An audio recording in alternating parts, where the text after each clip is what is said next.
अस्सलाम वालेकुम students, welcome to GS academy. आज हमारे पास यूनिट 15 इलेक्ट्रोमैग्नेटिज्म के एक न्यू टॉपिक जो कि आपके पास magnetic effect in a steady current कि आपके पास एक स्टेडी करंट है, एक वायर में से सिंपली पास हो रहा है, तो एक्चुअली उस करंट के फ्लो करने की वजह से आपके पास किस किस तरह के जो है वो इफेक्ट प्रोड्यूस हो सकते हैं, और अगर करंट के फ्लो होने से आपके पास किस तरह का मैग्नेटिक इफेक्ट क्रिएट हो सकता है, इस बारे में भी हम डिस्कस करेंगे अभी आपके पास।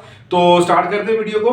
तो जैसे कि हम पिछली वीडियोस के अंदर जो पिछला हमारा चैप्टर था यूनिट 14 के अंदर हम काफी ज्यादा करंट के बारे में डिस्कस कर चुके हैं कि एक्चुअली आपके पास करंट जो है वो किस तरह से आपके पास जो है वो बिहेव करता है, किस तरह से वो हाई पोटेंशियल से लो पोटेंशियल की तरफ मूव आउट करता है। ये सारी डिटेल्स वगैरह हम जो है वो ऑलरेडी पिछले चैप्टर में डिस्कस कर चुके हैं। अगर आपने मेरी वीडियोस नहीं देखी तो आप प्लेलिस्ट में मेरी वीडियोस देख सकते हैं।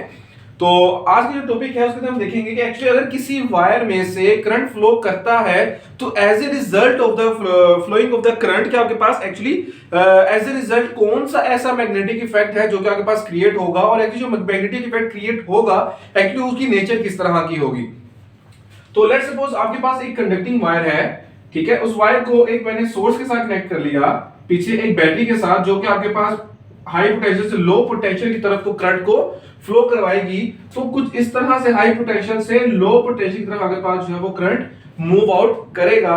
मीन टू से कि वायर से up towards up to down आपके पास जो होगा वो करंट फ्लो करेगा आपके पास। तो जब भी आपके पास किसी भी मैग्नेटिक कंडक्टर में से जब आपके पास करंट फ्लो करता है तो एज ए रिजल्ट उसमें कोई ना कोई मैग्नेटिक फील्ड क्रिएट होती है जो उसकी सराउंडिंग में होगी। अगर आपके पास सिंगल पीस ऑफ कंडक्टर अगर आपके पास सिंगल वायर में है या स्ट्रेट कंडक्टर है तो उसमें से जो करंट आपके पास अगर फ्लो करेगा तो उसकी जो डायरेक्शन होगी मैग्नेटिक फील्ड की वो सर्कुलर फॉर्म में होगी अराउंड द कंडक्टर। तो वो उसकी अराउंड सर्कुलर फॉर्म में आपके पास जो है वो conductor as a magnetic field आपके पास क्रिएट करेगा। सो आप यहां पर देखेंगे कि आपके पास जो कंडक्टर है अगर हम यहां पर इसके क्रॉस कुछ कंपासेस रख देते हैं तो कंपासेस रख देने की वजह से आपके पास आपको जो उसकी नीडल्स होंगी वो एक सर्कल की तरफ आपके पास पॉइंट कर रही होंगी। जब वो एक सर्कल की तरफ पॉइंट करेंगे तो हमें नजर आएगा कि यहाँ तो वो एंटी क्लॉकवाइज होगा, यहाँ तो क्लॉकवाइज होगा आपके पास। तो इस तरह की मोशन जिसके अंदर आपके पास जो इलेक्ट्रो करंट की वजह से आपके पास मैग्नेटिक इफेक्ट क्रिएट होता है और मैग्नेटिक इफेक्ट क्रिएट होने की वजह से आपके पास मैग्नेटिक डायरेक्शन में आपके पास क्रिएट होती है और मैग्नेटिक फील्ड की आपके पास कोई ना कोई एक स्ट्रेंथ भी होगी। और उसके बारे में डिस्कस करते हैं कि आपके पास जो वायर जहां से आपके पास मैग्नेटिक फील्ड लाइन क्रिएट होगी एक्चुअली उस पॉइंट से आपके पास till to the end point आपके पास Aahista Aahista magnetic field strength जो होगी वो क्या होगी, डिक्रीज होती चली जाएगी।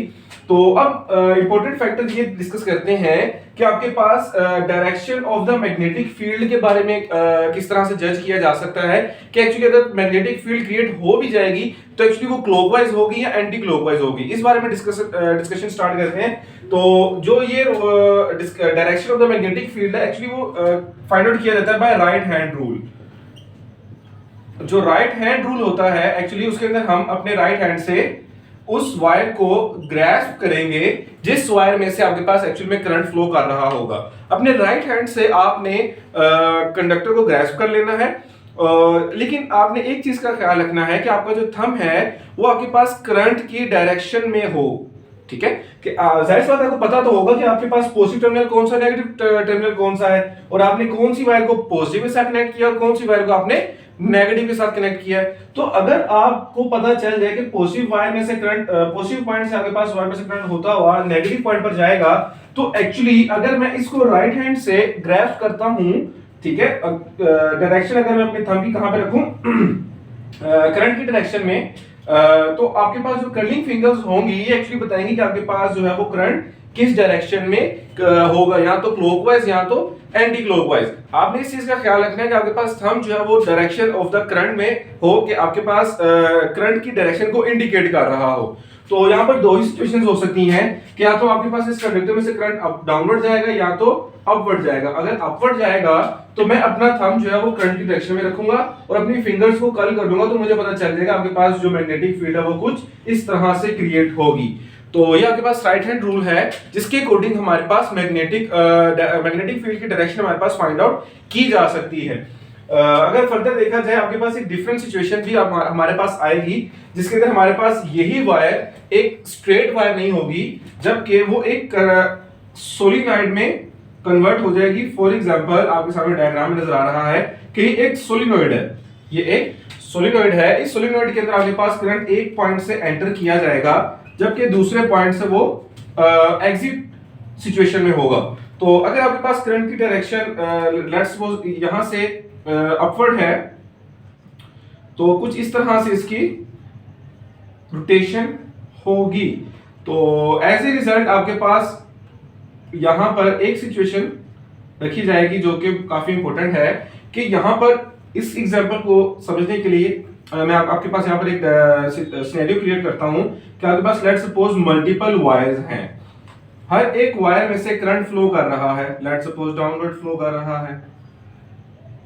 तो अगर इस वायर में मैग्नेटिक फील्ड की डायरेक्शन कुछ इस तरह से होगी तो नेक्स्ट वायर के अंदर भी मैग्नेटिक फील्ड की डायरेक्शन कुछ इसी तरह से ही होगी।